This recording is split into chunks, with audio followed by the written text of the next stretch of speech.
is about the concept of shafa'at, and it is the verse saying لا يملكون الشفاعة. Do you see now? لا يملكون الشفاعة إلا من اتخذ عند الرحمن عهدا, which is just saying in translation, those people, any people in the day of judgment, they don't have the right to intercede except those who have taken a covenant from the most compassionate. So this verse itself is proving or establishing the concept of shafāʿa, which is intercession. So and I will briefly I will define what intercession means, or shafāʿa means in Arabic. And also, but it is restricted. So it has this kind of restriction on it. So intercession comes from the root word shafāʿa, which means to make something which is one into two. So for instance, we have the prayer called ash-shafāʿa wal-witr, which is a nightly prayer. You pray after midnight. So witr means one, only one. So it is a single, and shafa is two. So it becomes two. So then why would this root convert to the concept of intercession? It means that, so basically when somebody comes in the day of judgment, everybody comes as alone, as one person. So shafāʿa is the intercessor, or the shafi' becomes the second one on his behalf. So they become two to strengthen the kind of the case of the person. So he's just like supporting him by becoming his second. So that's the linguistic root for the word. And in Arabic, actually, shafāʿa can be anything. You can do you can use anything to you can use this word to describe many things. For instance, you can say that even natural means can be used to can be used with the word shafāʿa, istashfa'a. Since somebody uses food to eat to remove his hunger, so that is istashfa'a bit-ta'am. So he just uses the food to remove the hunger. So it is just like becomes his supporting tool. And actually, intercession in older religions has a history, old history, which is, for instance, ancient Egyptians. If you go to any Egyptian museum, you would notice that the Egyptians used to bury their dead with many things with them. So they used to put words like they call them magic spells. It is either the whole book of the dead or some quotes of it, and they used to use something called amulets, which is kind of medals or stones that they believe has certain properties, and the rationale behind this was that they help them to intercede, to help them to get intercession in the next life, to go to heaven. Similarly, the pagan Arabs whom the Prophet came to, they also had idols, and the idols, well, they believed that they would intercede for them with God. So they are their intercessors, so they can just offer them things and they will intercede for them with God. And actually, this is a phenomenon that is extensive in religions. And so in some religions, the priests or the high scholars can sometimes become corrupt and claim that they can do intercession, and for that intercession they sell benefits or checks or whatever. It happened to different religions and different times. Even some sects, Islamic sects, had that problem. So it basically was corruption. And there are some religions, especially some of the more esoteric ones, that if you accept the religion, automatically you will get the intercession. You don't need to do anything. So just especially we have this problem in the sect of Ghulat, which is the people who have went beyond the acceptable belief in Ahlul Bayt, and they consider them on the order of God. So they say they have this actually hadith, which actually was denied by Imam Sadiq, but it says إذا عرفت فافعل ما شئت. If you know the Imam, basically, you can do whatever you want. And Imam Sadiq says that this is a truncated hadith, which is إذا عرفت فافعل ما شئت يقبل منك. Says if you know the Imam or you have the proper faith or the correct faith, you would do anything and it will be accepted with God. So, and this is consistent with Quran. This is amanu wa amilu salih, who believe and do the good deeds. So these are the two conditions. But the point of this slide is to say that this concept has existed for long in all the religions, in your religions in some form. So some people in the Islamic faith, they have, because of these excessive corruptions in some aspects, they went to the other side of it and tried to deny shafa'ah altogether and say there's either very limited shafa'ah, like since there's Mu'tazila, which are the sect who are basically today they are extinct. They are no longer with us, but in the past they were the majority, like 100,000 years ago, and they believe that shafa'a only applies for the believers to increase their ranks in paradise. It does not apply for the even believers who did bad deeds or they did transgressions, big transgressions, like they call them kaba'ir, things that are like big things, big transgression from the Islamic point of view. They Mu'tazila believe that the shafa'a on the decision does not apply to those. While basically the rest of the Muslims, including and also that we have the Salafi sect, some of them also, they have problems with Shafa'ah, but the mainstream Sunnis, which are the Sha'ira and Maturidiyya, and also the Shia, they believe in Shafa'ah in the sense that I will describe later here. And when you look at the Quran, the word of Shafa'ah, I did like an exhaustive search of the word Shafa'ah in the Quran, and you will be faced with two sets of verses, which are, one of them seems to deny shafa'ah, one of them, like the verse that we started with, seems to approve it or confirm it with restrictions. But I started with this slide talking about older religions and pagans and others of the polytheists to say that Quran came into a background of people who were overusing shafa'ah or intercession. They were just having it like they can buy it with like even the older Egyptians, the family of the deceased could just buy things and offer them to the God and just by that buy the intercession with that. So like the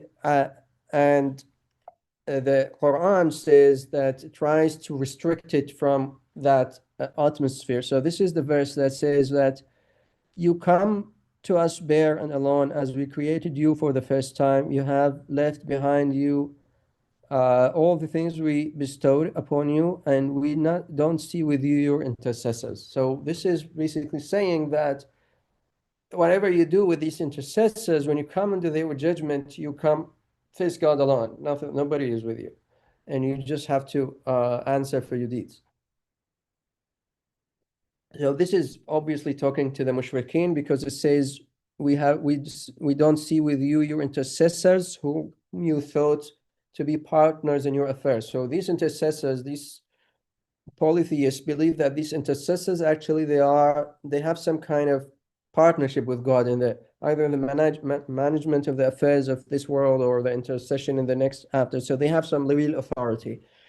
And God says, when you come to the hereafter, you come alone. These idols that you were worshiping, not coming with you.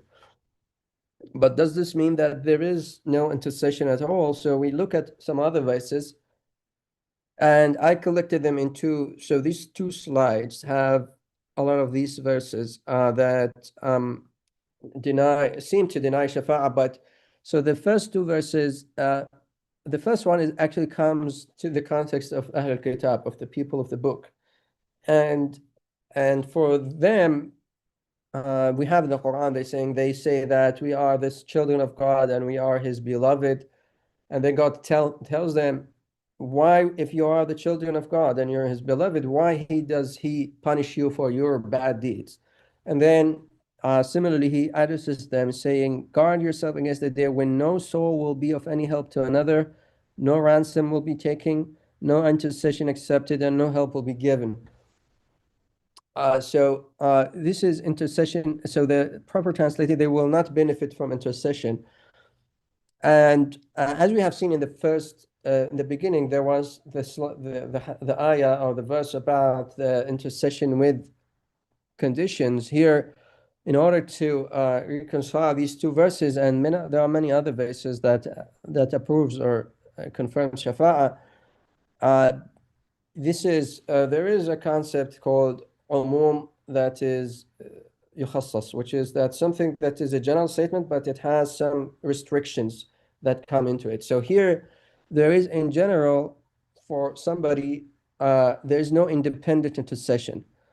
And if you consider the other verses, there are exceptions to this, but it is not mentioned in this verse because the context here is trying to correct a wrong belief by some people. And this is similar to the next verse.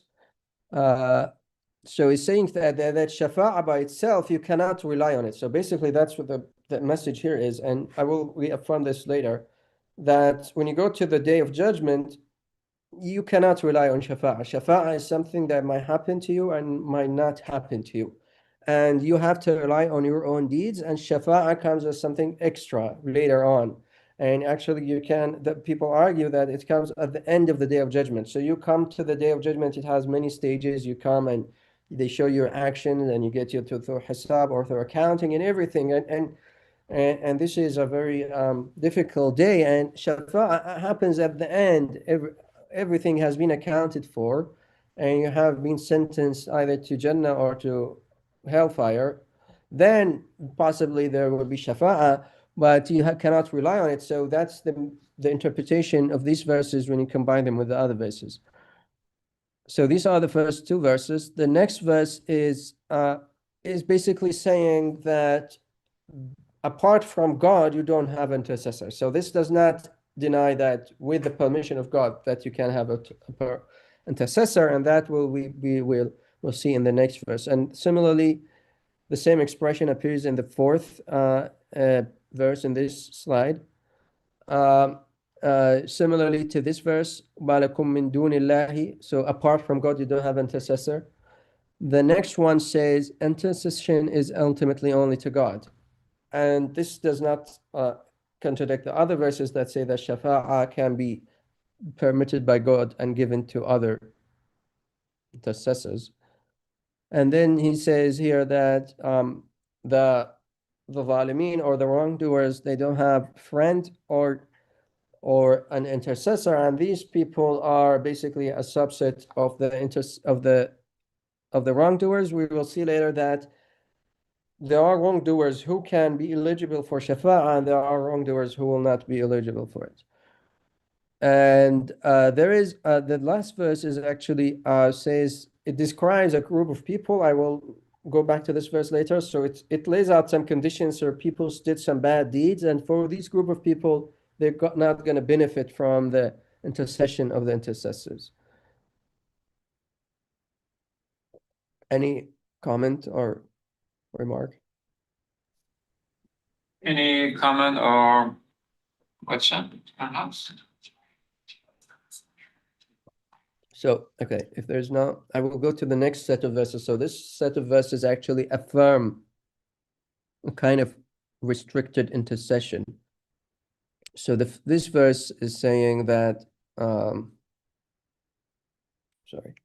مَنْ ذَا الَّذِي يَشْفَعُ عِنْدَهُ إِلَّا بِإِذْنِهِ. So I will just read the relevant part of it. Who could possibly intercede with him without his permission? So this is saying that might be intercession, but with the God's permission. It's just that.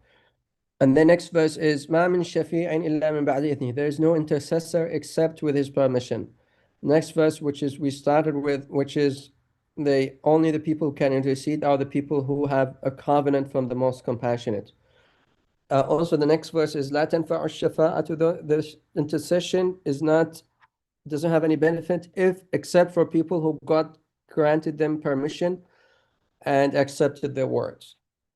I mean, there are many of these verses. لا يشفعون إلا لمن ارتضى. So actually says the person who is eligible for intercession has to be approved by God. So it's not like the intercessor chooses people as according to their own will. It is only for some eligible people. And then similarly to the next verse, لا تنفع الشفاعة إلا لمن أذن له.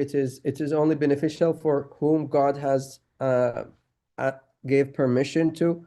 The next one is also gave permission except for those who testify to the truth knowingly.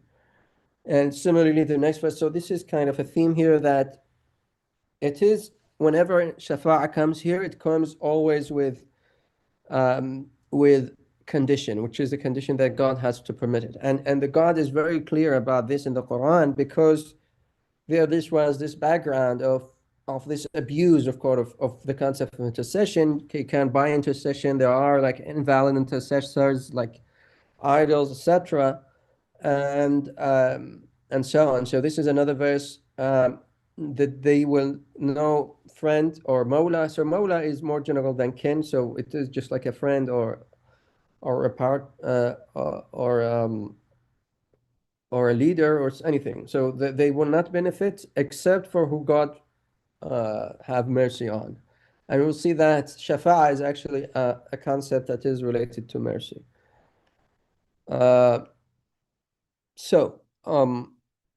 You might think that why Quran has this kind of here denies shafa'ah seems so, although with condition, like with it qualified denial, and then there is approval with conditions. And there's a similar concept in the Quran, which is ilmul ghayb, which is the knowledge of the unseen. For instance, you go to this verse, it says, قُلْ لَا يَعْلَمُ مَنْ فِي السَّمَاوَاتِ وَالْأَرْضِ الْغَيْبَ إِلَّا اللَّهِ. So it says that nobody in the heavens and earth knows the unseen except God. This seems to be categorical. Next one, عَالِمُ الْغَيْبِ فَلَا يُظْهِرُ عَلَى غَيْبِهِ أَحَدًا. It says that God does not show his unseen knowledge to anybody except who God has chosen, except a messenger whom he has chosen. So there is an exception to this. So the first verse, which is a different surah, says that everybody, ilmul ghayb is to God only. The next one says, except for some messenger that God has accepted. So there's an exception to that. And this is very analogous to the concept of shafa'ah. Shafa'ah is generally just to God. It's shafa'ah is for God only. And then God can give it to some people, just like delegates it or something like that. So to recap these overview of the verses, when you face God, first you face God alone. So that's a concept that is enumerated multiple times in Quran. So intercession is not available in the first stages of the Day of Judgment. So you have to go through full accounting and everything on the Day of Judgment. And the second point is intercession is ultimately by God only, and only God gives that power to specific people or entities and so on. And it is only available to a specific class of people. It is not available for everybody. And we have seen on the left that this is verse, they don't intercede except for whom he approves. And on the right, there is this, it seems, a class of people who are not eligible for intercession, and we can read them one by one. So they ask them, this is Sūrat Al-Mudaththir, says, what drove you into Saqar? Saqar is hellfire. These people who are in the hellfire, what they will answer? He said, we were not of those who prayed. We did not feed the destitute. We used to indulge with those who indulge, and we used to deny the Day of Judgment until death come. And then those people who never prayed, who never fed the poor, who used to live like basically a hedonistic life, and who deny the Day of Judgment, these four conditions. So their intercession of the intercessors will not help them. So basically, that's a general recap of the previous verses, and then I will go to more in depth into the concept and conditions of intercession. If there are questions, let me know. Otherwise, I will go ahead. Yeah, better you move on, brother, and then we will give the question. So anytime anybody has a question, you can please feel free to raise your hand or interrupt me, but then I will just keep going.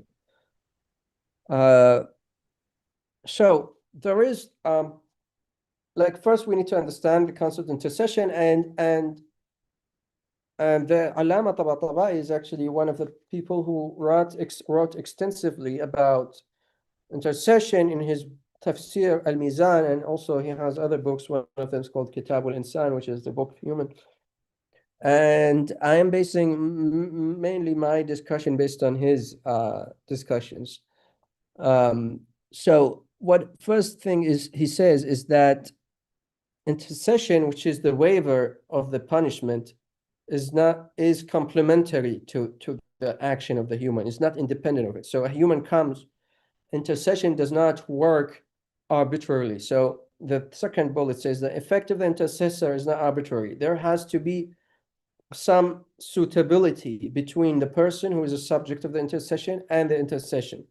So an example is that, say that you want to appoint somebody as a writer, then that person who is appointed as a writer at least has to know how to write, right?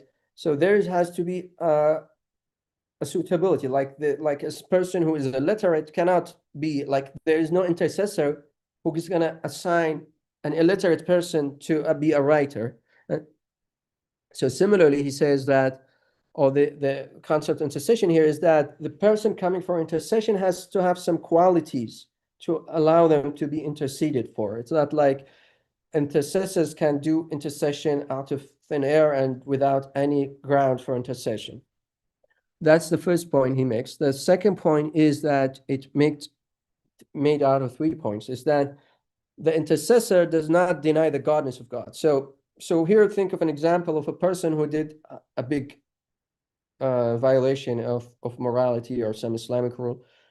So then the intercessor comes and pleads to God, please forgive this person. And then this action of the intercessor does not negate the godness of God. Does not say that God is no longer a God for this person, so he would have been able to do whatever he wanted, or it does not negate the servitude of the servant. So it's not saying that this servant or this person is now no longer a servant of God. He's still a servant of God, but he's still interceding for him. And the third one is that does not negate the ruling. So it does not make an immoral act moral. It does none of these things. So what does intercession do?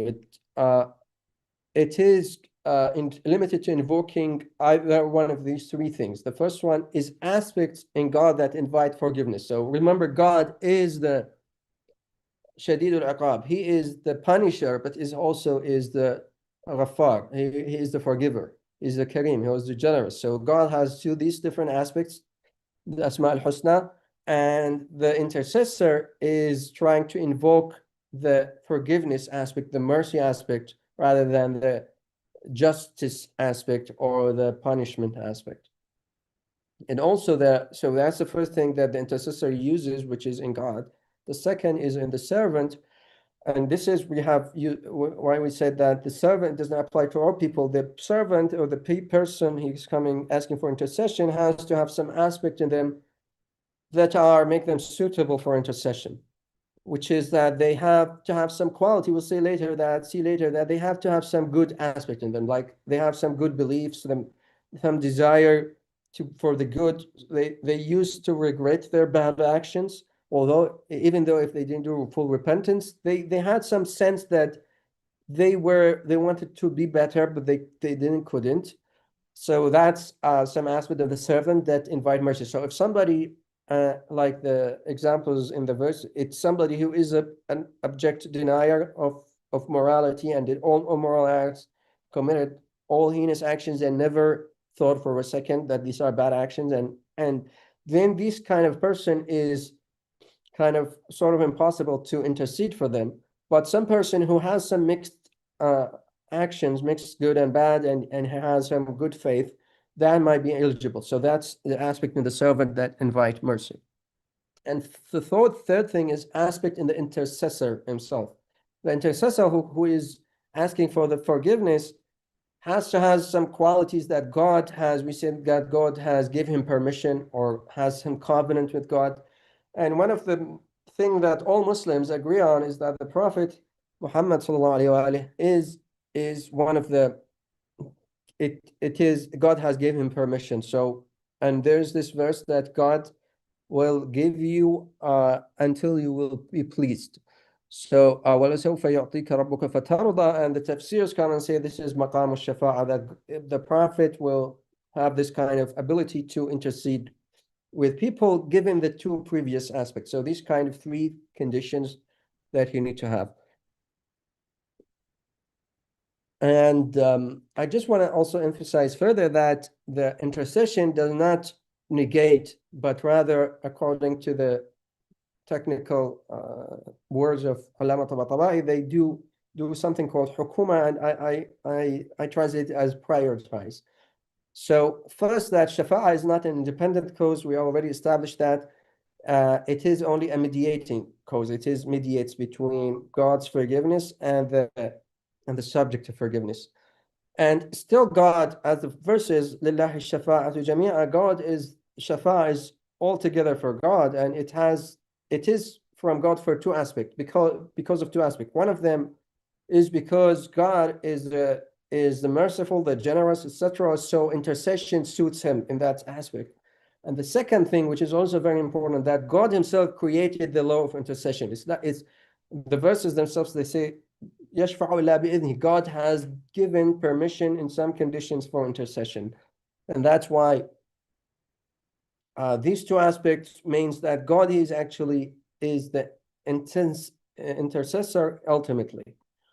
So what is it saying? That intercession does not negate a law or makes certain things permissible which are not permissible. What rather it does is that an action of a servant is ordinarily subject to the rule of punishment because they did immoral things. But the shafa'a comes and tries to shift this to under the realm of forgiveness. So it is just tries to make forgiveness here precede justice or punishment. So it is just kind of this reordering. So it does not remove the immorality of the action. It does not make bad things to be good things. Rather, it just elevates some aspect of God's mercy over other aspect of his justice or punishment. So this is actually a good example that you can find it analogous to the concept of shafāʿa. Is here it says, وَمَنْ يَغْفِرُ الذُّنُوبَ إِلَّا اللَّهِ. Who can forgive sins except Allah? So Allah is the one who forgives sins. Nobody else can do it. But then we have other verse on the lower part of the screen. It says, if they had only, when they are unjust to themselves, came to you and asked for Allah's forgiveness, and the messenger had asked forgiveness for them. So this is two conditions here. They asked for forgiveness from God, and the Prophet himself asked for forgiveness from them. For them, then they found Allah indeed merciful and forgiving. So here you see that the condition has been, God has made the condition that the istighfar or the prayer of the Prophet for asking for forgiveness as a complementary thing to the own prayer of the servant. So here it establishes that the istighfar of the Prophet is actually beneficial. It is beneficial, and God himself has made that law. He's inviting people to do that, and according to the belief of the mainstream Muslims, the power of the Prophet of istighfar is not limited to this life. It limits also to the next Prophet we believe is still living, and he hears, and that's another discussion, that he sees the actions of people, and he still can do istighfar. So many people, one of their practices is they go and ask the Prophet now, or they even visit his shrine in Medina and ask for the Prophet to do istighfar for them with God.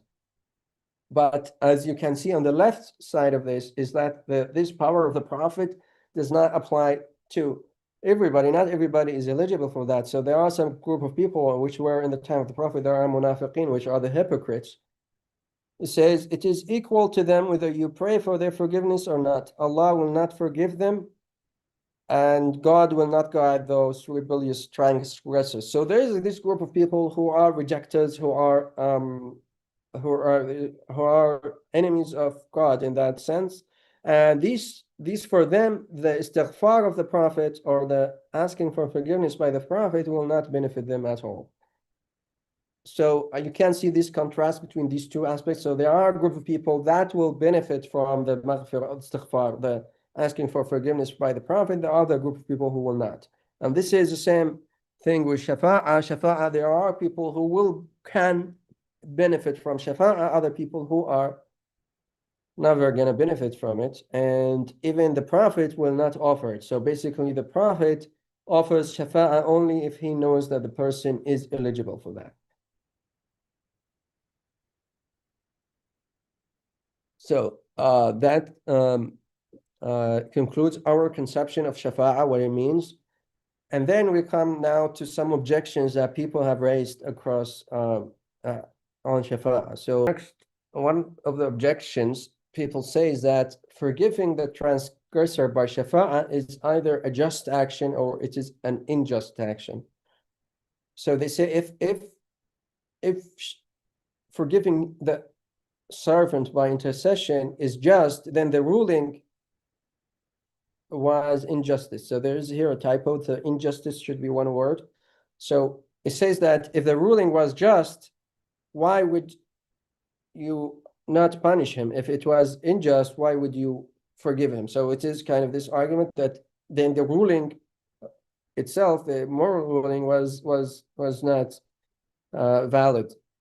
And as we have established before, that forgiveness through shafāʿa does not contradict the ruling. It just makes there is another ruling, which is the ruling of mercy, which is that elevates the aspect of mercy on the aspect of justice.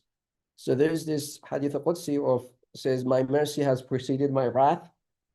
So there are two aspects, and one of them mercy, and sometimes God makes mercy has to have precedence. So there is also a concept, they say that if God promises you a good thing, promises you paradise, then God cannot back on that promise, cannot say, I will not give you paradise if you do the good deeds. But backing off on a threat is not necessarily bad. For instance, suppose that somebody has stolen your property and you wanted to punish them, but then you backed off of that punishment. So the justice was to punish that person. But the fact that you forgive them is not injustice. It is, you have just elevated the aspect of mercy over the aspect of justice. So even this is even applicable to the normal life of people. So that's the answer to the first objection. So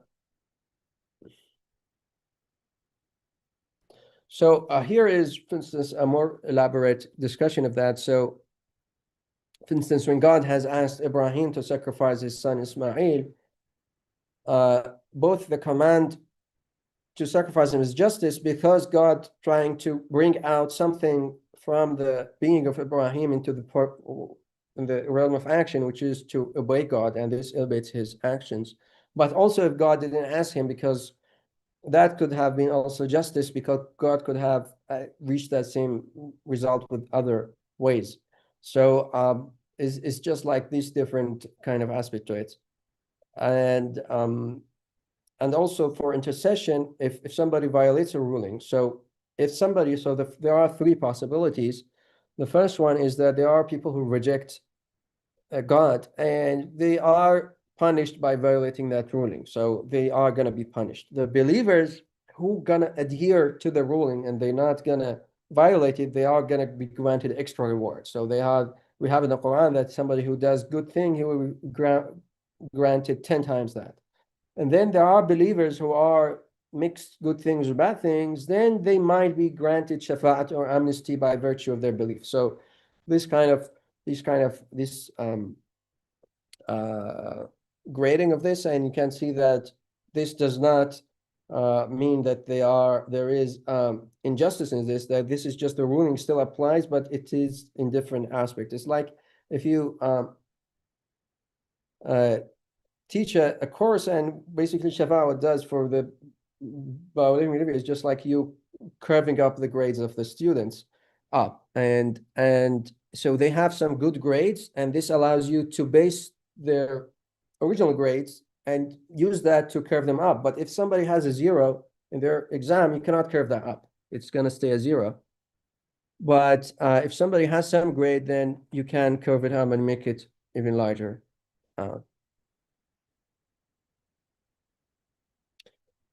There is another objection that says that God cannot have some irregular rulings for different things. So Sunnatullah, so this is verse, this is practice. God has some established practice, and his practice cannot be changed.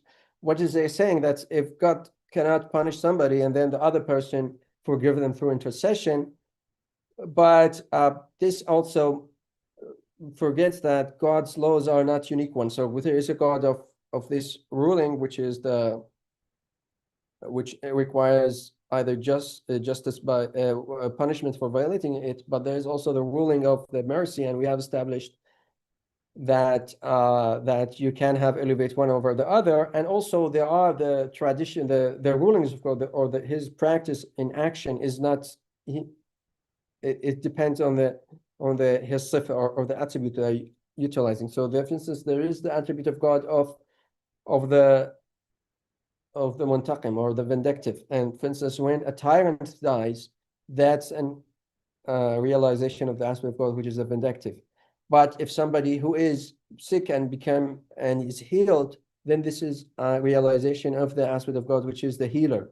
And this is not saying that God has to be always a healer or always a vindictive or always a punisher. It depends on the situation, which are many aspects to it. So this objection only applies if you have two people with exactly the same condition, that God has treated one rather than the other. It is not the case. Every person has a different background and different aspect to them. How much time do you have? How much time do you have? I have a lot of material left. I mean, right. I mean, perhaps we're gonna make a second session. Am I right? Yeah, that's okay. So then we have another maybe 20 minutes. 20? Oh, maybe 20. I thought maybe 5 minutes. No, Well, okay, well, let me see where I gonna reach. because you start a little late, so we have 15-20 minutes for that. Okay. So there is the third objection, which is God's knowledge. So they say that if you believe intercession, it means that there is a change in God's knowledge. What does that mean? It means that God says first that I will punish this person because of their action, and then the intercessor comes and said, no, don't punish them. God accept the says, oh, okay, I will change it now. So the answer to that is not, there's no change in God's knowledge. It is something, the subject of the knowledge has changed. So the person the conditions of that person has changed by the aspect of intercession. It's just like similar to the act of if you do forgiveness, you don't do forgiveness, if you do certain actions. So it is a kind of, God has makes certain actions based on some certain conditions. For instance, this is a verse that if the people of the villages or societies believed and are mindful, the God will have overruled them with a blessing. So this is a conditional statement. But they have disbelieved, and we have punished them. So similarly for shafa'at, if somebody asks for shafa'at and the intercessor makes shafa'at, then this makes the condition into the acceptance of shafa'at. So God himself created that system that allows you, like the same system that God created for good deeds. You can make good deed to get extra reward. So God made that system. There's a system for istighfar, that if you made bad deeds, God made that system. You can do istighfar, you ask for forgiveness, God forgives you. You can read Qur'an, God gives you good deeds. And similarly, this is one of the systems that God created for the salvation of humanity, which is through intercession. So it is all by God's design. The fourth objection is that God's actions cannot be for no reason, no valid reason. So they say that intercession itself is no valid reason. Like the person in themselves, when they do a violation, why would God forgive them? There is no material kind of aspect to it that God can base on it to forgive that person. But I already established that there has to be actually a suitability between the person who is interceded for and the on the action of the intercession.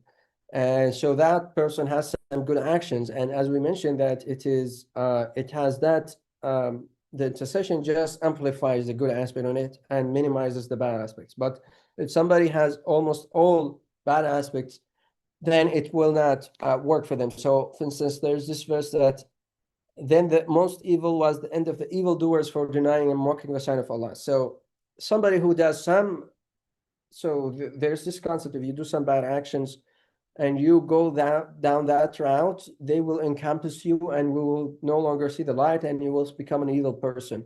And this kind of a route where somebody is no longer eligible for intercession, there's no suitability between that person and an intercession. And also, but if they are trying to abstain from all major bad actions, so this is the second verse, which is saying that if you avoid the major sins forbidden to you, we will absolve you of your lesser misdeeds and admit you to the place of honor. So there are bad actions that can be forgiven if you have tried to be a good person and avoided most major transgressions. So in that case, God will forgive you. And this, by the way, this forgiveness is without shafāʿa. This is just forgiveness out of the mercy of God. Just like if you try to be a good person, you avoid all major bad actions, then here are the small things here and there, God will forgive them because he is the forgiver. The fifth objection to shafāʿa is that intercession encourages sin. So if you tell people that God will intercede, or the Imam or the Prophet will intercede for you, then they can say, oh, okay, I will do whatever I want, and in the day of judgment, God will intercede for me. And this objection applies only if two things happened. First of them is that we don't know that intercession is actually guaranteed for a person. So a person says, person cannot rely on intercession on the day of judgment. As we mentioned, that shafāʿa does not, without the permission of God, is not beneficial. You cannot rely on it. So intercession is not guaranteed for a named person. And the second is, for a given sin, you can't say that God will forgive all sins in that action. So you don't know if God will forgive it for that sin you have committed, and you don't know if you're gonna forgive it for you. So then you don't know if you're gonna be interceded for. It is something that is uncertain. And in that case, you cannot say that it encourages sin. And actually, we have hadiths that, for instance, one of the things that prevent you from being interceded for of shafāʿa is, Imam Sadiq says, if somebody makes light of prayer, he does not care about prayer, he prayed, didn't pray, doesn't matter to them, then that person is not eligible for the shafāʿa of Ahlul Bayt. So Ahlul Bayt do not make shafāʿa for a person who does not care about prayer. And also, this is the verse here that says about the people of the book. It says, they say that hellfire will only touch us for a few days. Then God says, did you have a covenant from God that he will not punish you? Or are you saying things that you don't know? So we're saying that there is no covenant, there is no promise for people that they will have shafāʿa. Shafāʿa is something that is going to be decided in the day of judgment. You don't know of it now. And I have already mentioned that there are people who are not likely to get intercession, the people who are immersed in the bad actions. And we have mentioned earlier these verses at the end of the bottom of this screen, where the people who don't pray, they don't feed the poor, they are indulgent in their sins, they deny the day of judgment, the intercession of the intercessor will not benefit. Intercessors will not benefit them. But who can benefit from intercession is one of the verses says that intercession is only for the people who God approves. And in the hadiths and the tafsir, they say approves their religion or their belief. And one of the things that in the Day of Judgment happens that people come in the Day of Judgment, each one by their own imam, their own leader.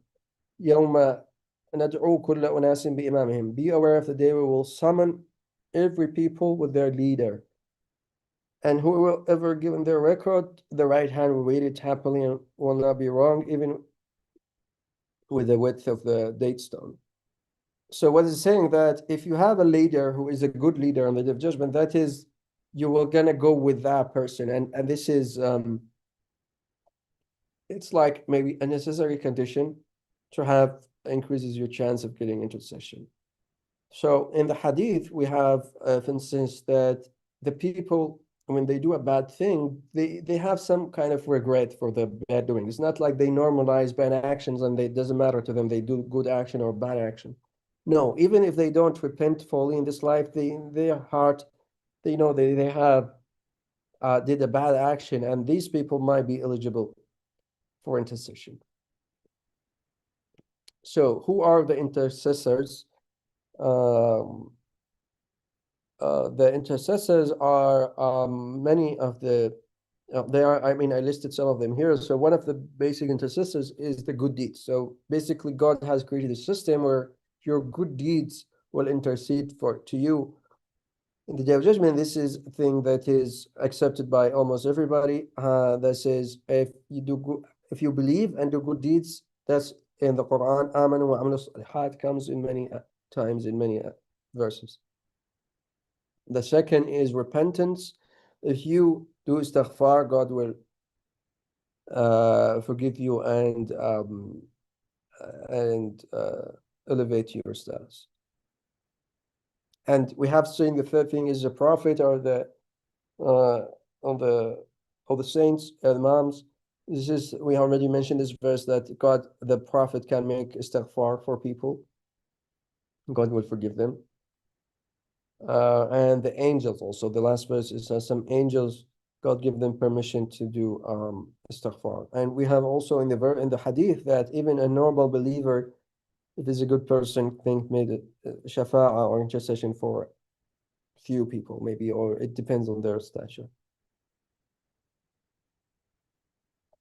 So one of the questions that come is, what are the mechanics or mechanism for intercessions? So Allama Tabatabai has this opinion that intercession acts like a good deed. So let's read these two verses and see what does good deed do. So the first one, it says, to whom alone good words ascend and righteous deeds are raised by him. So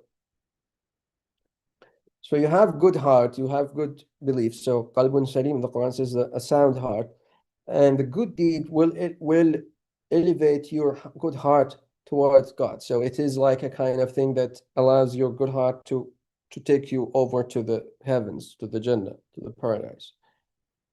And sometimes even if you do repentance and you believe and you do good deeds, then God, even your bad actions will be converted to good actions. So Allama Tabatabai thinks that intercession acts like good deeds by negating the effect of bad deeds and actually elevating your good belief. So as we mentioned, intercession is only for people who have some kind of good aspects to them, and the intercession elevates that towards God. And the last verse we have in this slide is this. Let's read it. It says, as for those who believe and those whose descendants follow them in faith, we will elevate their descendants to be to their rank. So just let's read these carefully. It says that these descendants, normally they are not in the same rank. They are lower in rank than their ancestors. But as a gift to the grandparents or the father or the great-grandfather, if there's a condition here, is that their progeny, their descendants, their grandchildren have some beliefs or have good aspect to them, then God will elevate them or make them follow their grand or ancestors in status or in the day of judgment as a gift to their grandparents or ancestors. And then God clarifies that we will not discount any of the rewards of their deeds. So these grandparents will not lose anything, sorry, of their good deeds.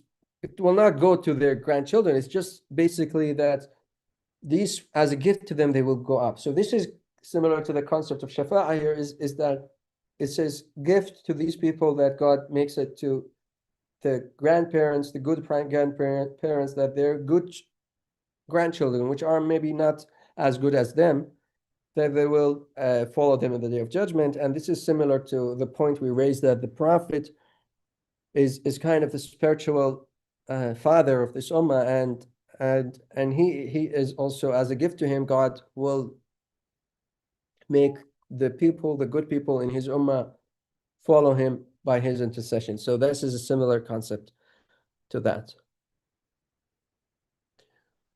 There is this question, why God created the system of intercession? Why God just said, we don't need this system? Why just made this system and made some people to intercede and some people to ask for intercession? The first one I mentioned in this slide, which I already mentioned, is reward the prophet and the imam and the believer for their action by giving them the power of intercession. Is basically a gift to the prophet. So it is, and the gift to the good, for instance, in the previous, with the good grandparent and the good mother, etc., they can do some intercession for their progeny. And the second aspect is that it creates a bond between the people and their role models. So if you know that this imam or this prophet or this good person can have the possibility to intercede for you, you will build some kind of bond with them. You love them more. You try to follow their example, etc. So this helps yourself to follow the spiritual path and become a better person. And this comes in the Quran, that the prophet is a role model for you. Sorry, this seems has ended. So that actually was my last slide. And I